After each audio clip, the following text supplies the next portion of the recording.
Салем қыздар, күндеріңіз сәтті өтсін. Бүгін мен сіздер білен огурцы тұздау әдісім білен бөлісемін.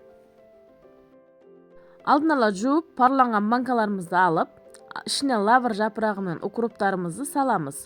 Сосын біртіндеп 5 сағат су көлемінде тұрды біздікі. 5 сағат суда тұрған огурциларымызды банкаларға әдемілеп теріп жайластырамыз. Суда қанша көп тұрса, огурциларымыз сонша жақсы, газы шығып әдемі болып тұрады. Соның үшін суда көбірек ұстауға тырысыңыз. Арасына чесноктарды да осылай салып кетеміз. Огурциларымыздың бәрін осылай жайластырамыз. Сосын банканың крышкасын жауып бір шекеге қойып тұрамыз.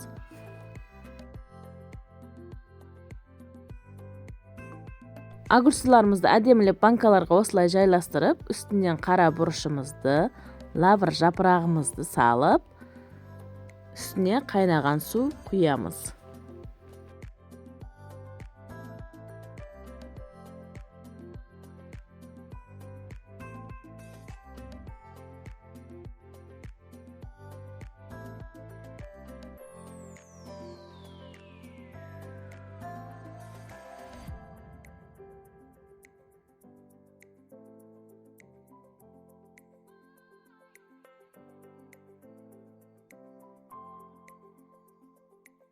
Қайнаған су құйып атқанда аз-аздан банканың сәл жылуын күтіп, сосын құйған дұрыс болады. Неге огурцимыз мұздай, банкамыз парланғанмен огурцилді жайластырған соң, мұздай огурцы банканы уже мұздатып қойған болады. Үстінен қайнаған су құйып атқанымызда абай болмасаңыздар, банкалар шытынап кетуі мүмкін. Банкаға осылай суларыны қойып, крышкасын жауып, 20 минут или жарты сағат көлемінде огурциларымызды қайнаған ыстық суда ұстаймыз. 20 минут өткенден соң банкамыздың ішіндегі суларымызды төгіп,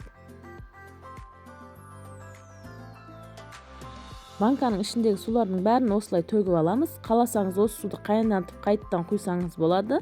Мен бірақтан бұл суды төгіп, басқа су қайнатып қойғамын. Сол басқа қайнап атқан суларымнан құямын.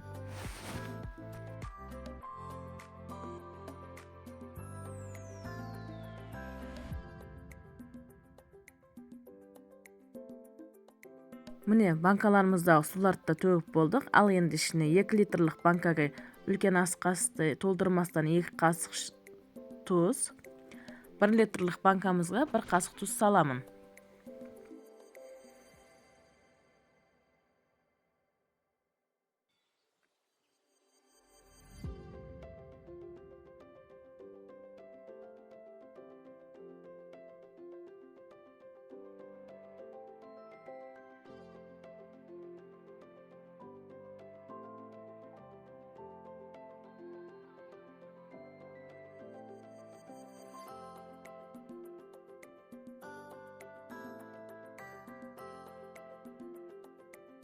Тұздарымызды салып болып, үстінен құм шекерімізді салып шығамын. 1 қасық құм шекер жетеді бәріне.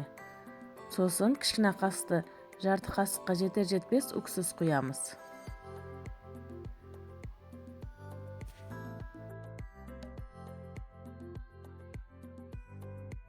Уксусты намына 3 тамшы 4 тамшы жетеді.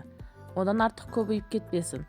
Уксусы көп болып кетсе, базардағы огурцилардан уксустың дәмі шығып тұрады ғой, солай болып қалуы мүмкін. Сондықтан уксусты аз мөлшерде құйып атырмын.